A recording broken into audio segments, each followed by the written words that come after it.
नमो वरहन्ताणं नमो सिद्धाणं नमो आर्याणं नमो वज्रायाणं नमो लोये सवसाहुरं शुद्धात्मानमनेकान्तं साधुमुत्तमं मङ्गलं वन्दे सन्दष्टिसिद्ध्यर्थं सन्दष्ट्यर्थप्रकाशकम् मंगलम भगवान वीरो मंगलम गौतम गणे मंगलम कुंद कुंदाद्यो जैन धर्मोस्तु मंगलम सर्वमंगल मांगल्यम सर्वकल्याणकारकम प्रधानम सर्वधर्माणां जैनम जयतु शासनम नमः साराय स्वानुभूत्या चकास्ते चित्स्वभावाय भावाय सर्वभावान्तरक्षिते ज्ञानस्य सञ्चेतनेव नित्यं प्रकाशते ज्ञानमतीव शुद्धम् अज्ञानसञ्चेतने भवन् बोधस्य शुद्धिं निर्वर्त्य वन्दे। ज्ञान की संचेतन को संवेदन भी कह सकते हैं। वेदन सुख की अपेक्षा से कथन है और चेतन चेतना प्रतिभास की अपेक्षा से कथन। संचेतन माने जिसमें प्रतिभाषित होता है। अब प्रतिभाषित शुष्क तो होगा नहीं, तो उसी को संवेदन भी कहेंगे। हाँ, वेदन माने उस ज्ञान के साथ सुख का वेदन अविनाभावी है। तो ज्ञान का संचेतन अथवा ज्ञान स्वभावी आत्मा का संवेदन वह ज्ञान को प्रकाशने वाला है। और ज्ञान को प्रकाशने वाले का अर्थ ये हुआ कि ज्ञान के अविनाभावी अनंत धर्मों को, अनंत शक्तियों को प्रकाशने वाला। वह हमारे लिए सुख का कारण है, वह हमारी प्रतिष्ठा का कारण है, वह हमारी मुक्ति का कारण है। तुम सुमिरत स्वयं ही बंधन सब खुल जाए, उलझन सब सुलझाए।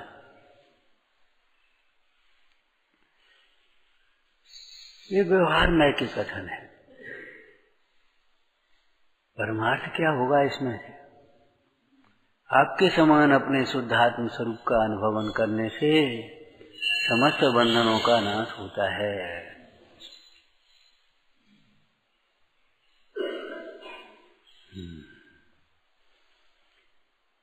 नीचे की पंक्तियों में अज्ञान संचेतन याद होगा। अज्ञान के संचेतन से क्या होता है?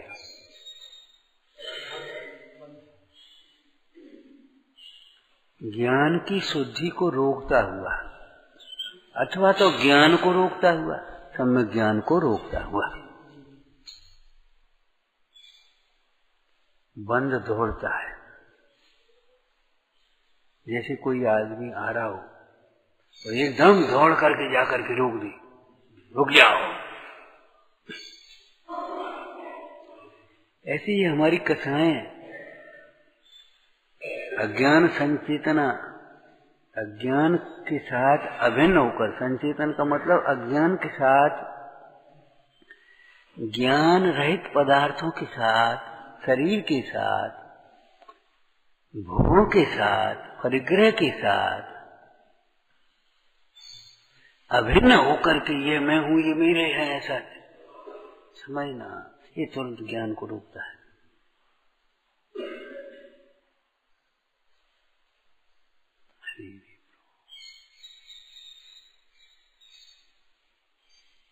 देहाश्रित क्रियाओं के कर्तृत्व अज्ञान चेतना का दो भेद है।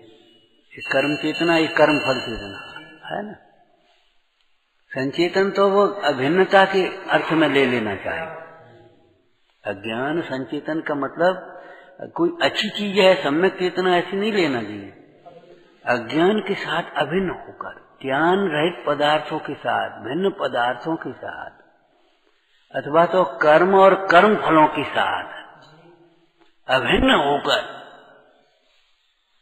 देखना, अनुभवना, क्या मैं सुंदर हूं, ज्ञान को रोकता है तुम्हारे।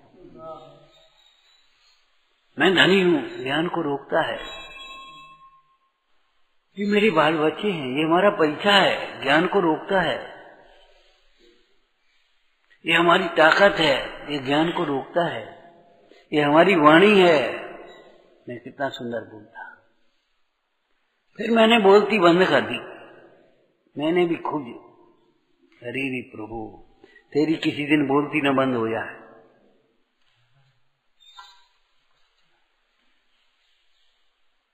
इसी का तो नाम आतंकवाद है।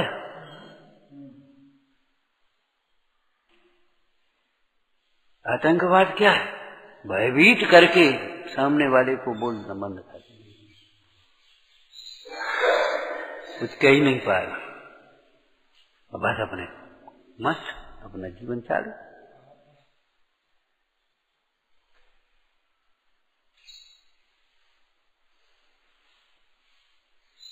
उस दिन कहा था, देखो भाई, अनेकांतवाद या आतंकवाद। अनेकांतवादी जीव पर से भिन्न अपने को अनुभवता हुआ सुखी होता है और निष्प्रय भाव से सुखी होने का मार्ग बताता है। करुणा भाव अधिक होते हैं व्यवहार में। बाद बाकी तो प्रेशर है।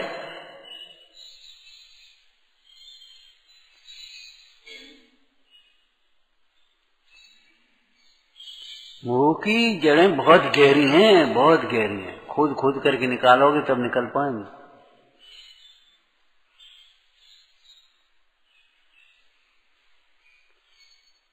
अज्ञान का संचेतन का मतलब कर्म का संचेतन।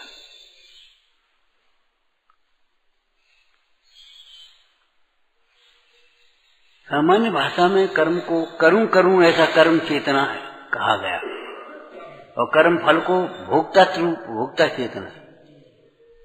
तो कर्म फल कर्म चेतना क्या मतलब? देखो तो शरीर के साथ अभिन्न है।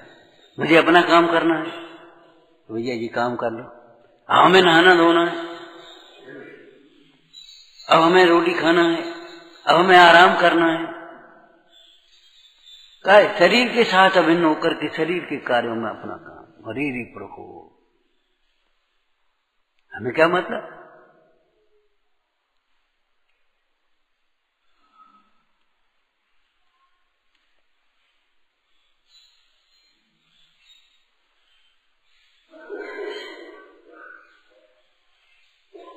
कर्म में कर्म और नो कर्म दोनों ले लेना चाहिए।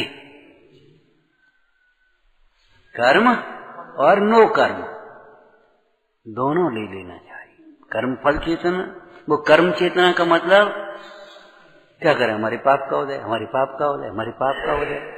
ये कर्म ज्ञान को रोकता है और सामने ऐसे दिखाई देता है हाथ से आंवले के, हाथ पर रखे आंवले के समान। क्या करें? हमारे पाप का उदय, हमारे पाप का उदय। उसको कहाँ ये समझ रहती है कि मैं ज्ञान स्वरूप हूं। एक बात, दूसरी पाप का उदय है तो उसका व्यवहार भी खत्म। पाप का उदय तो भगवान की भक्ति कर, गुरुजनों की सेवा कर। पाप का उदय है तो पाप का त्याग कर।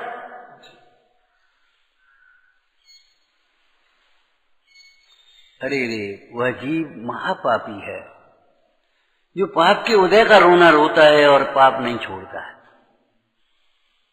महापापी है। पाप का उदय कोई ऊपर से नहीं आ गया, इनके किए हुए कर्म का उदय तुम्हारे में नहीं आ गया। एक बात। दूसरी, वह पाप का उदय कर्म फल जीव को अपने फल में जबरन तो नहीं जोड़ता। कर्म अपने फल में जीव को जबरन नहीं जोड़ता। तुम्हारे पाप का उदय है तो तुम्हारे ज्ञान का उदय नहीं है। ज्ञान कैसे रहे हो पाप के उदय को? ज्ञान को रोक दिया तुम्हारे को। वो पाप का उदय भिन्न है, सो भिन्न नहीं जानना। क्या कर हमारे बड़े पाप का उदय? तुमने कैसे जान लिया कि हमारी इच्छा पूर्ति नहीं हो रही? बस धर्म ध्यान में मन नहीं लगता, सेवा करने का भाव नहीं होता, विनय का भाव नहीं होता, स्वाध्याय का भाव नहीं होता, टेंशन में पड़ी रहती है। ये है पाप का उदय, इसको कौन समझा? क्यों? पाप का उदय माने हमारी इच्छा पूर्ति नहीं होती।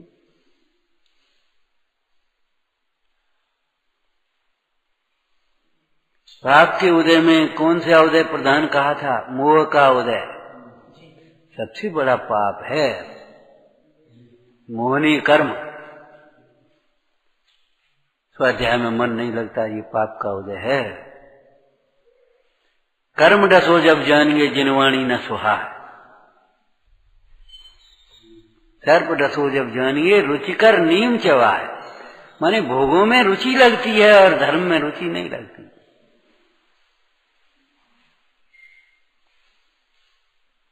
पाप का उदय।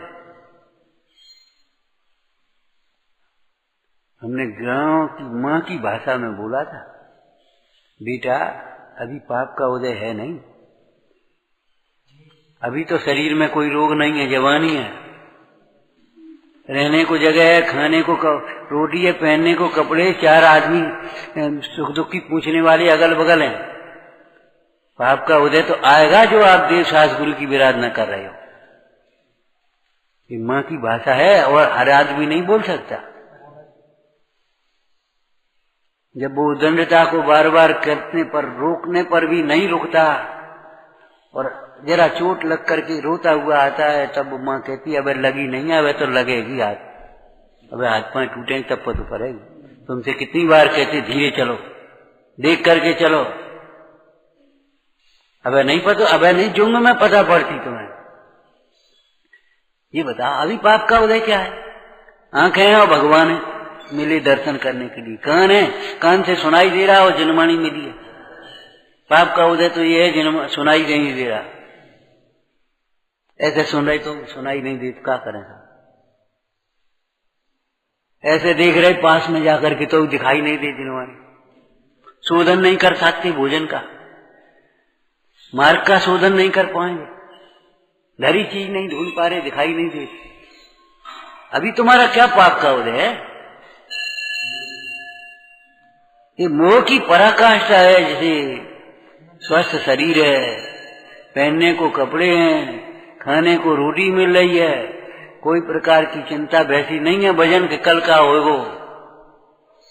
पाप के उदय जानते हो? आज मजदूरी नहीं मिली तो संजाओ चूल्हो नहीं जरो, तुम तो रूढ़ी के भीतर घुस गए और बस 2 जने पहुंच गए, सब मना लो, सब खाए लो पी लो। काय का पाप का उदय तुम्हारा?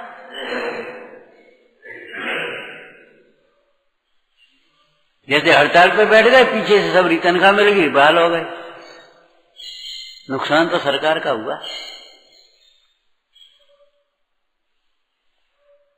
पाप का उदय चिल्लाते हो, इच्छा की पूर्ति नहीं होने को पाप का उदय मान रहे हो।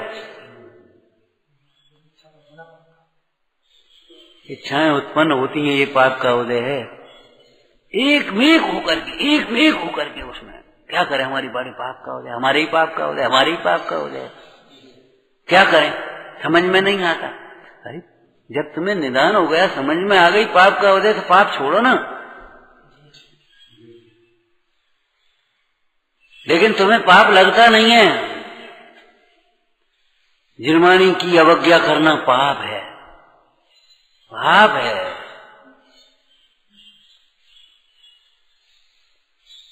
अपने कर्तव्य का पालन न करना पाप है, स्थूल पाप है, मोटा पाप है।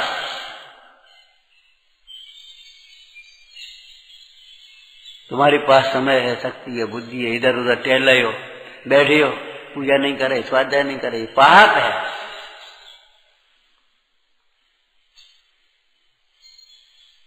तुम्हारे पास धन है और बस अपना जोड़ने के लिए, और दूसरा कोई दे जाए तो बहुत खुशी है, ये पाप है, पाप का उदय है। त्यागी व्यागी कछु नहीं हो।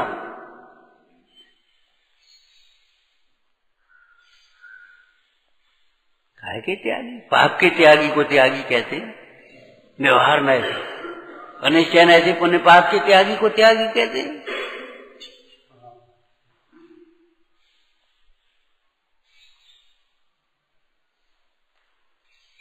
कल कहा था त्यागी माने काय के त्यागी, मोह के त्यागी नहीं, क्रोध के त्यागी नहीं, मान के त्यागी नहीं, मायाचारी के त्यागी नहीं। घर से बहाना बना दोगे, झूठ बोल दोगे, कुतर्क करके हावी हो जाओगे। सामने वाले से कोई कर रो के दिखा दो, हम बैठे क्या करें। अब तो हम किसी से कुछ नहीं कह पाते, काहे बस घर से बुरा हो जाता वातावरण, रोने बैठ गए, पर रूठ गए। ये बहुत गंदी आदत है, बहुत गंदी, महापाप है।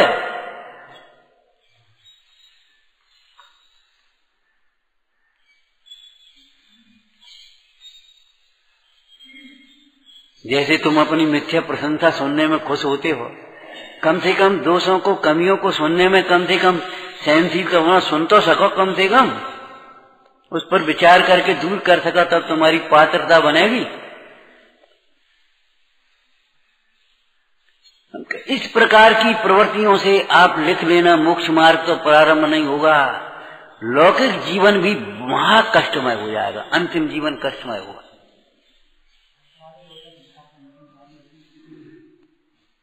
बाहर की दृष्टि से कह रहे अंतिम जीवन कष्टमय होगा। कहा था ना, विषयों का लालची और आत्महित में सत्कर्तव्य में आलसी, रोगी और दरिद्री होकर दुख भोगता है। ये कर्म फल की अपेक्षा करना नहीं योग का कथन है। वर्तमान में टेंशन में पड़ा है, दुखी है, मन नहीं लग रहा उसका, चित्त में शांतता नहीं है, ये वर्तमान में उदय, वर्तमान का दुख है। लेकिन ये करना नहीं योग का कथन कर रहे हैं। अज्ञान चेतना ज्ञान को रोकती है।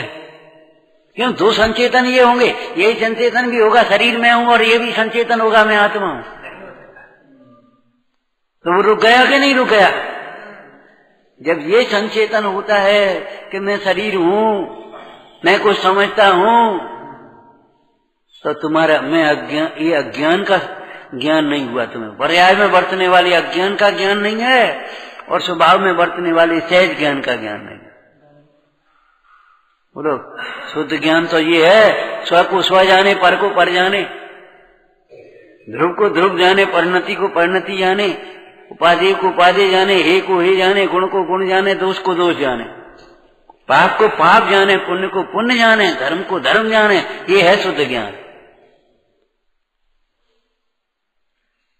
और इन सबसे न्यारा अपने को जाने हैं, उसके इन सबसे न्यारा अपने को जाने बिना वो जाने ही नहीं सकता।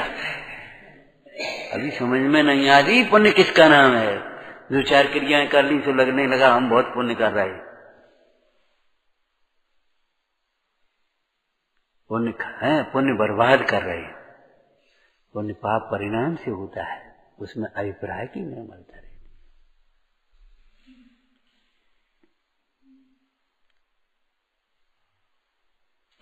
अभिप्राय की निर्मलता, इसीलिए पुण्यानुबंधी पुण्य सम्यक दृष्टि को होता है, मिथ्या दृष्टि को पुण्यानुबंधी पुण्य नहीं होता। पुण्य भी हुआ तो पापानुबंधी, और उस पापानुबंधी पुण्य के उदय से थोड़ी बहुत ऊपर की एकाध गति मिल गई, बाद बाकी नीचे पटक करके ताते चाहे ठावर्तन धरे, यह परिवर्तन पूर्व है। थोड़ी बहुत तुम्हें पैसा पैसा पद प्रतिष्ठा विभूति भोग संयोग मिल गए,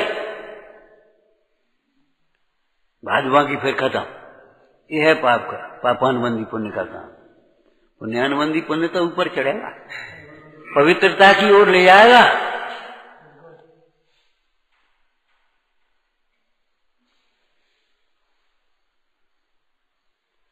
अज्ञान का अज्ञान चेतना, अब हम संक्षिप्त सरल में कह देते हैं, अज्ञान चेतना ज्ञान को रोक रही है।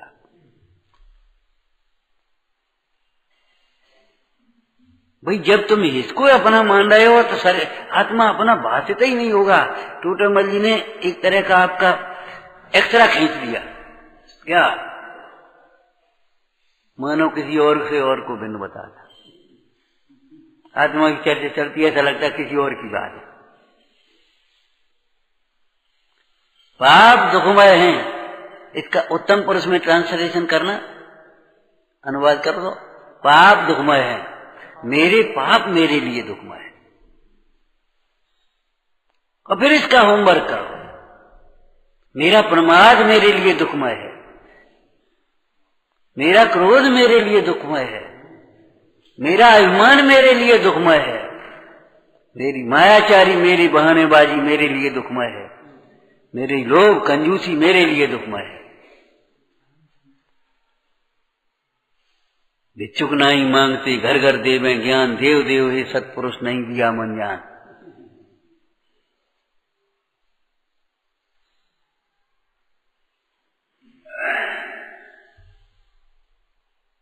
इनके बस पाप किए हम, कारण में कार्य का उपचार करके इनको भी पाप ही कहेंगे।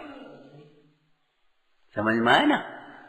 क्रोधाधिक परिणाम को पाप कहेंगे, तीव्रता को पाप कहेंगे और मंदता को नहीं। विषय के भेद से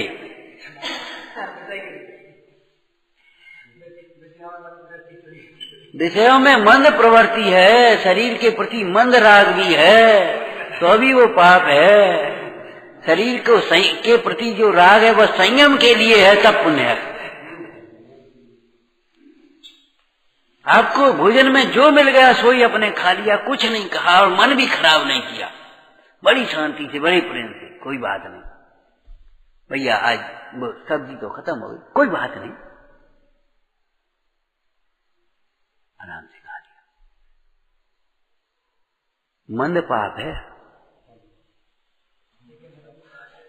मंद पाप है, पुण्य नहीं। अभी संयम की वृद्धि के लिए भोजन ग्रहण करे तब वो पुण्य कहें।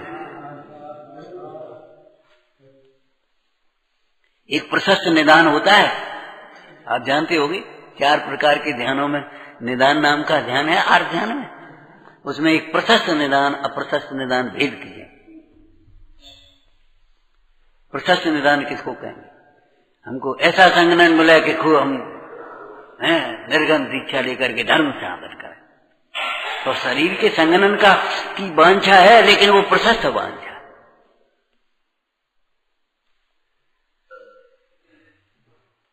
ऐसी शक्ति मिले इससे बैर लूं, इसको मारूं, यह प्रशस्त निदान है।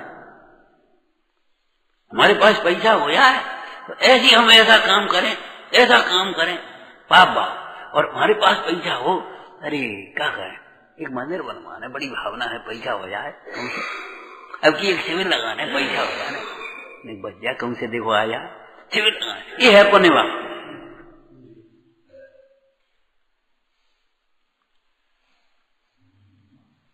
नहीं तबीयत ठीक हो जाए तो मंदिर हो जाए, स्वाध्याय सुने, बहुत कई दिन हो गए, ये है पुण्य भाव। तबीयत ठीक हो जाए तो दुकान पे चले जाए, ये थोड़ी पुण्य भाव हो गया। विषय के भेद से ध्यान रखना, धर्मानुराग तीव्र भी हो तो भी पुण्य भाव है, विषयानुराग मंद भी हो तो पाप।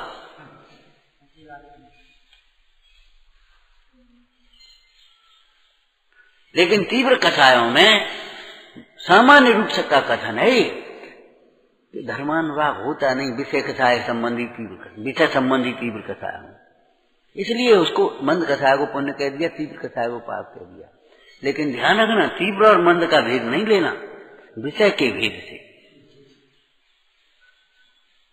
ये चर्चा आगम में पढ़ी होगी आपने, स्वाध्याय में सुनी होगी कि महाराज राग तो राग है, राग तो दुख का कारण है, उसको प्रशस्त राग क्यों कहा? कि विषय के भेद से वीतराग की संबंधी राग को, वीतरागता संबंधी राग को प्रशस्त राग कहने का। विषय के भेद से पूजा की धोती, पूजा की थाली,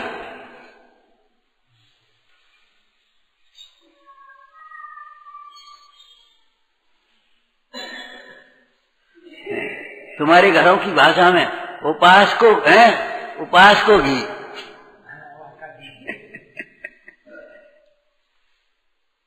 सामान्य रूप से नहीं बन पाती तो थोड़ा बहुत निकालते रहते ना, वो उपास को घी रखो रहती हो।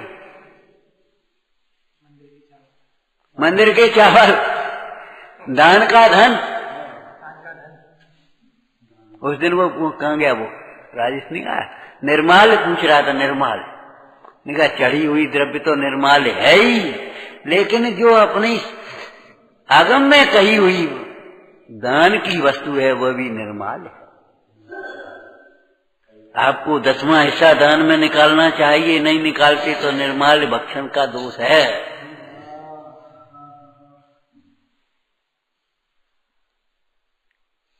एक आदत बना लेना चाहिए। आप कोई मुनिराज नहीं हो गए, आपको जो मिलता है उसमें से 10वां हिस्सा निकाल करके अलग कर दो। एक किसी के दूसरे के लिए, हमारे इसमें हमारा कुछ नहीं। इन्हें दे 50 रुपया तुमने जेब में धर ले, क्या जेब में धर ले, 5 अलग कर दो। ये किसी दीन दुखी के काम आएंगे, किसी मंदिर के काम आएंगे, किसी धर्मात्मा के काम आएंगे, किसी धर्मायतन में काम आएंगे, जीर्णोद्धार में काम आएंगे। अब एकदम 5 रुपया व्याल तो नहीं दे देंगे किसी को, कोई बात नहीं, उसको अलग रख दो। और सामने आया तो एडवांस दे दो। नहीं आई समझ में? अगर सामने पात्र जीव आ जाए कोई और तुम्हें तो एडवांस दे दो। एडवांस माने 5-5 रोज करेंगे तो 15 दे दे, 20 दे दे, 50 दे दे, 10 दिन नहीं देना। और क्या करोगे? वो लड़का घर आकर के पिताजी से बोला, पिताजी 20 रुपया और दे दो हमको। तो हमें 5 देते हो तो 4 दिन बाद देना। अब कितने दे दो, वो क्या लिखा भूल गए हम। तो पिताजी 20 रुपया हमें दे, खाए। बोले आप फिर 4 दिन मत देना हमको। पिताजी जानते थे लड़का कुछ संस्कारी तो है नहीं, दे दिए और नौकर को साथ में लगा दिया, जा देखना क्या करता है। 20 रुपया उसने दिए और पहुंचा सहपाठी घर। सहपाठी को बुलाया और पुस्तक की किताबें दुकान पर पहुंचा। नहीं भैया पुस्तकें दे दो। पिताजी ने दूसरे दिन बुलाया, ले बेटा 5 रुपया। फिर बोले पिताजी कल ले लिए थे हमने 20। तेरे पास दुरुपयोग नहीं होगा, ये तक। ऐसे गृहस्थ बहुत पाप बांधते हैं जो अपने गृहस्थ बाल बच्चों को तो सब देते हैं लेकिन त्यागियों को नहीं देते। बहुत पाप बांधते हैं, धर्मात्माओं को नहीं। तुम्हें क्या करना है? तुम्हें चाहिए सो ले लियो। कभी तुमने घर के उस बेटे से भी कहा, तुमने उस बेटी से भी कहा, जिसका विवाह हो गया उससे भी ऐसे बोले तुम्हें चाहिए तब ले लियो। उसको 1 लाख 2 लाख 10 लाख 5 लाख जो कुछ दिए तुमने ऐसे दिए, जा ले जाओ। धर्म का मार्ग कोई विपरीतता मिथ्या दर्शन से विपरीत है, ज्ञान को रोकता है। आपका ज्ञान काम ही नहीं करेगा, कुंठित हो जाएगा बिल्कुल। ये तो रामायण में लिख दी, जाय विधि दारुण दुख देई ताकि मति पहली आती, बुद्धि बिगड़ जाती। बुद्धि वहीं दौड़ेगी बस, चालाकी होशियारी में, बस वहीं विषयों में, प्रमाद में, कसाय में, इच्छाओं की पूर्ति में। उसी के लिए रूठना है, उसी के लिए चिल्लाना है, उसी के लिए बैठना है, उसी के लिए खुशामद करना है। कई लोग केवल अपना जब स्वार्थ होगा उसी दिन आकर के करने लगेंगे, बोलने लगेंगे, समझ? हाँ।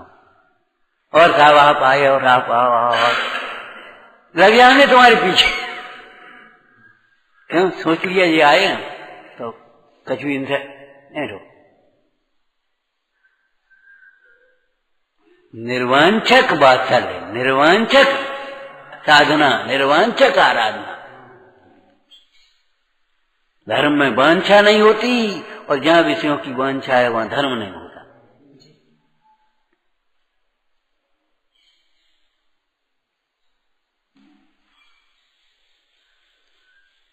भरतेश वेव में से आपको बताया था, बोलो याद है कुछ?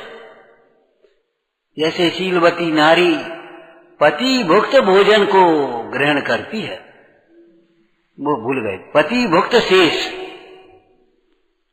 उसका नाम समझ में आ गया? पति भुक्त शेष, जो चौके में भोजन बना, पति को भोजन करा, उसके बाद जो बचेगा तो अपने खा लिया। ये नहीं अपने लिए बचाएगा, अलग धर लो पहले से। सब्जी तो अच्छी बनी, ले और ले ली। अरे नहीं नहीं नहीं ले लो ना, हम तो बस खा ली, कोई दिक्कत नहीं। इतना लौकिक प्रेम रहता है कि नहीं रहता?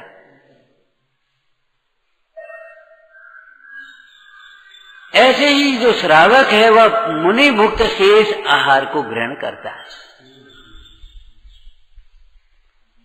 अब जब मुनि भुक्त आहार को ग्रहण करता है ऐसा लिखा है, तो एक लिखा है तो सब समझ लेना चाहिए। आहार, औषधि, सास, श्रावक, जो कुछ भी है हमारा, और मुनि कहने से मुनि, आरिका, श्रावक, श्राविका, कर्मवाला, सब देना चाहिए। अरे उत्तम पात्रों का मिलना तो कल वृक्ष के फलने के समान है। यहाँ उत्तम पात्र आंगन में आए, कैसी भाषाएं लिखी हैं पुराणों में। आज हमारे आंगन में कल वृक्ष आ गया। कल जो चर्चा पीछे से की थी ना, मांगे मिले तो मृत और बिना मांगे मिले तो अमृत। ठीक है ना? तो क्या मतलब हुआ? बिन याचे बिन चिंताए, जो धर्म से सुख मिलता है, बिना चाहे मिलता है, बिना मांगे मिलता है, वह है अमृत।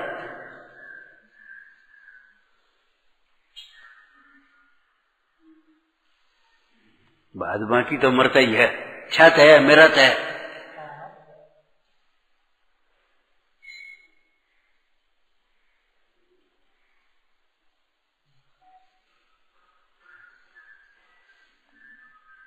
समझ में आया? एक कहें तो आज दीपक, अंत दीपक जहां भी लगाना हो आपको लगा लेना चाहिए। दीपक रख दो, चाहे यहाँ रख दे तो उजालो, यहाँ रख दे तो उजालो, वहां रख दे तो उजालो, जहां जरूरत पड़े, आदि में, मध्य में, अंत में, क्या कहूं रख दे।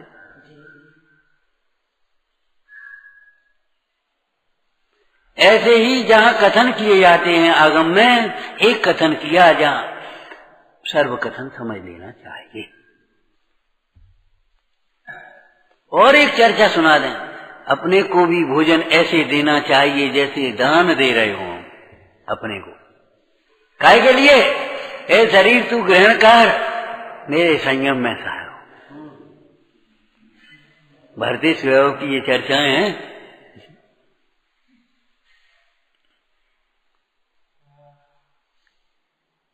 रानियों ने भरत को ग्रास दिया, भरत ने मुन्नाज को दिया, और मुन्नाज ने वो ग्रास शरीर को दिया। ये शरीर तू इसको ग्रहण करते रहा है।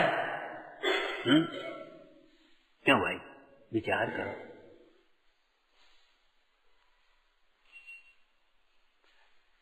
आप जिसको नहीं खाते हो, जो नहीं पहनते हो, वो आपके लिए कोई ले आए।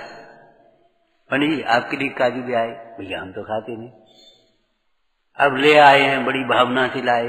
ठीक है भैया, एक काम करो, ले बेटा तुम लोग खाना। ऐसे ही तो करोगे? ऐसे अमूर्तिक आत्मा तो आहार ग्रहण करता नहीं है। अब मुन्नाज को आहार मिला तो क्या करेंगे? ले शरीर तू ग्रहण कर, ये तेरे की है, तेरे मतलब की है।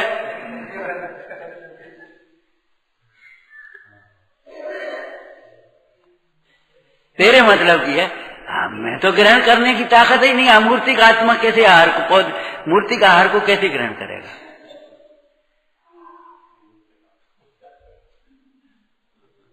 कैसे ग्रहण करेगा? तो अज्ञान चेतना शुद्ध ज्ञान को रोकती, बंद रोकता हुआ दौड़ता है। हे रोको रोको रोको, दौड़ते हुए। और दौड़ने वाला रोकियो ने अपने धीरे धीरे धीरे धीरे, तब तक तो वो घुस जाएगा। दौड़ करके उसने दौड़ करके, मतलब इसको एक कालवाचक देखें तो इतनी जल्दी ठीक है। एक ऐसी और चर्चा कलश में आई है, जब तक दृष्टांत की दृष्टि पुरानी ना पड़े, धोबी के दृष्टांत के बाद पीछे से काव्य आया, जब तक दृष्टांत की दृष्टि पुरानी न पड़े तब तक वह शीघ्र, मतलब अति शीघ्र ऐसे बंद धावता रोकता हुआ दौड़ता है, अथवा दौड़ता हुआ रोकता है, एक ही बात है। मतलब जहाँ ज्ञान चेतना है वहाँ कर्म बंद है और वहाँ शुद्ध ज्ञान नहीं रुकता। और शुद्ध ज्ञान ही जब रुक गया, इंजन नहीं रुक गया तो डब्बा तो सब, क्यों भाई, जब ज्ञान ही रुक गया तो सुख, मोक्ष मार्ग, वितरागता, प्रभुता, बल, ये तो सब वही ज्ञान के साथ ही।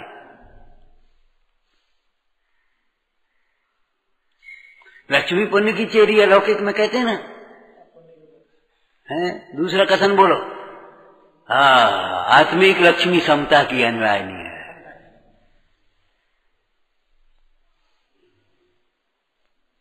समता आएगी उसके साथ में आएगी वो आत्मिक लक्ष्मी रत्न। ये पुण्य आएगा तो उसके साथ में आएगी वो। भगवान ऐसे चलते हैं और ऐसे ऐसे वो कमल आगे बढ़ते चले जाते हैं। यहाँ से गए समोसन में से उठ करके, और ये डेरा तंबू की तरह उठाना नहीं पड़ता, वहां जाकर सीधा। और जब उस प्रकृति का क्षय हो जाता है तब ऐसे खड़े रह जाते हैं कैलाश पर्वत पर ऋषभ देव। कहाँ गो समोसन, हमारा समोसन कहाँ गो, कि जहां से आओ था। कौन हमारा था? हमारा केवल ज्ञान, हमारा अनंत चतुष्टय हमारे पास है। बाद बाकी पुण्य की विभूति गई, पुण्य गया तो पुण्य की विभूति गई। एक क्षण नहीं लगेगा, एक क्षण। मनोवती ने यही तो कहा था बुद्धसेन से, नहीं नहीं इनने हमारे साथ ऐसो करो, ये भैया भागन ने और पिताजी पे तो करवाओ, हमें निकालता होगा सर, इन पे खींच के मजबूरी न कराई तो हमने भी, हमसे बुद्धसेन मत कहियो, मूर्ख मत कहियो जे कहो। मनोवती बोली, करोड़ों की माया जिनके घर में, वे आज मजूरी के लिए ठाड़े हैं। लक्ष्मी की ऐसी असारता, ऐसी चंचलता, ऐसी अध्रुवता देख करके तुम्हें विवेक नहीं जग रहा। ठसक चढ़ी, आज राज जमाई बन गए, तो आज राज जमाई बन गए तुम और मंदिर बनवा रहे, तो तुम्हें ठसक आ गई कि मजूरी कराएंगे इन पर, भैया भाभी पर और माता पिता पर। बेदन भूल गए जब बागा में बैठे थे भूखे। अरे रे प्रभु, पुण्य पाप की असारता, वर्तमान युग में क्या लिखा, पुण्य पाप की, संसार की विचित्रता, पुण्य पाप की असारता दर्शा करके जीव को धर्म में लगाया है। तुम्हें धर्म में लगना चाहिए, धर्म में लगना चाहिए माने मंदिर बनाना चाहिए। अरे रे प्रभु, मंदिर बनाना ये बाह्य क्रिया है, धर्म में लगना चाहिए क्या वर्त बोलो, क्षमा में लगना चाहिए, विनय में लगना चाहिए, उदारता में लगना चाहिए, संतोष में लगना चाहिए, सरलता में लगना चाहिए। धर्म में लगने का मतलब धर्म के 10 लक्षण है ना। तो बनवाया तो रहे मंदिर, हम बताओ और क्या करें। अरे तो मंदिर तो बनवा रहे, अरे मन तो छोड़ नहीं रहे।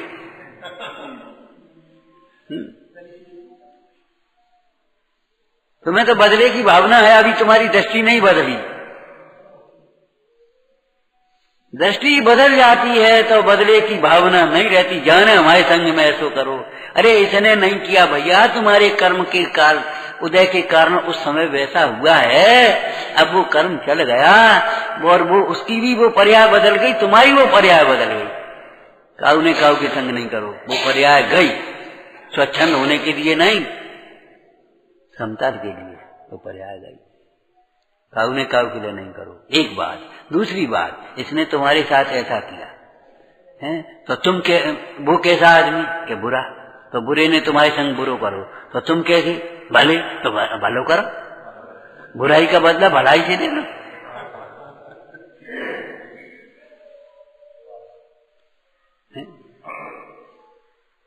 वो श्रेणी गुस्सा हो गए थे ना। अच्छा, जब हम नंदी गांव से निकले इन लोगों ने हमें भोजन भी नहीं कराया। अब देखते हैं ना, अब हम देखते हैं कि महाराज बिना अपराध के दंड दे हुए तो फिर राजा प्रजा कहेगी अन्याय किया है, कोई अपराध करो तब दंड दे। तो दंड देने के बहाने से उल्टे उल्टे काम बताए कि बालू की रस्सी ला, अपने गांव की बावड़ी यहां ले आ,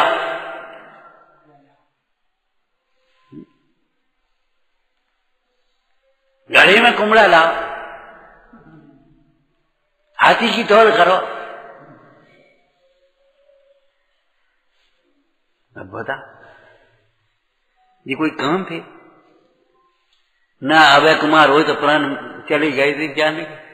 लेकिन तेरे करने से थोड़ी होता है, सामने वाले का भी उदय है। अभय कुमार उसी समय आया, उसने कहा चिंता मत करो कि बालू की रस्सी।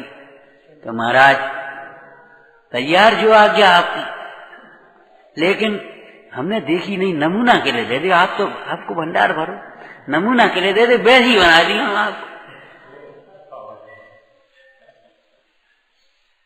भैया यहां दे, चल जा।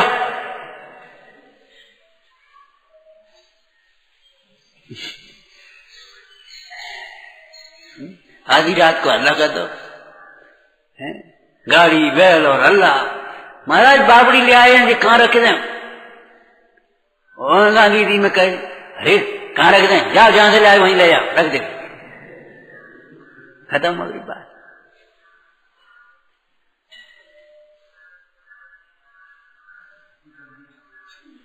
इसमें से एक सिद्धांत बता दो बढ़िया सा, बोलो। कसाएं कभी ज्ञान से नहीं जीत सकती, कसाएं कभी ज्ञान से नहीं जीत पाएंगी।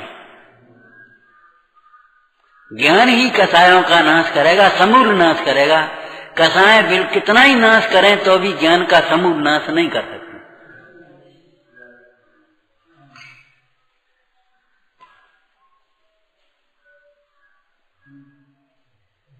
अज्ञान का संचेतन माने मैं मनुष्य हूं, मैं शरीर हूं, मैं सुंदर हूं, मैं धनी हूं, मैं राजा हूं, मैं रंक हूं, मैं पंडित हूं, मैं मूर्ख हूं।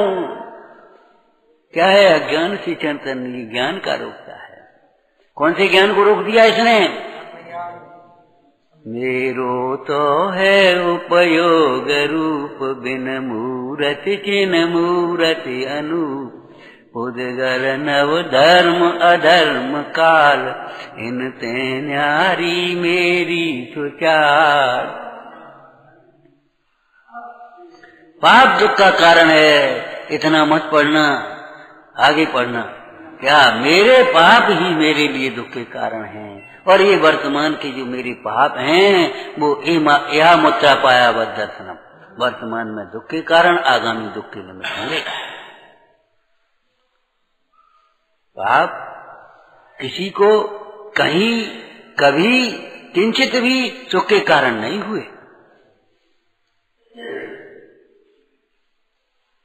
ज्ञान का सुख का बिना भाभी कहा था ना, जिसको ज्ञान उसको सुख, जहां ज्ञान वहां सुख, जब ज्ञान तब सुख, और जितना ज्ञान उतना। जितने ज्ञान का मतलब जितना ज्ञान विज्ञान घन हुआ, ज्ञान में प्रतिष्ठित हुआ, उतना आनंद। ऐसी अज्ञान चेतना के फल को दर्शाते हुए अज्ञान चेतना के त्याग करने के लिए, विरक्त होने के लिए अमृतचंद स्वामी ने प्रेरणा दी। सहजानंदी शोध स्वरूप, अविनाशी में आत्म स्वरूप। सहजानंदी शोध स्वरूप, अविनाशी में आत्म स्वरूप। सहजानंदी शोध स्वरूप, विनाशी में आत्म स्वरूप।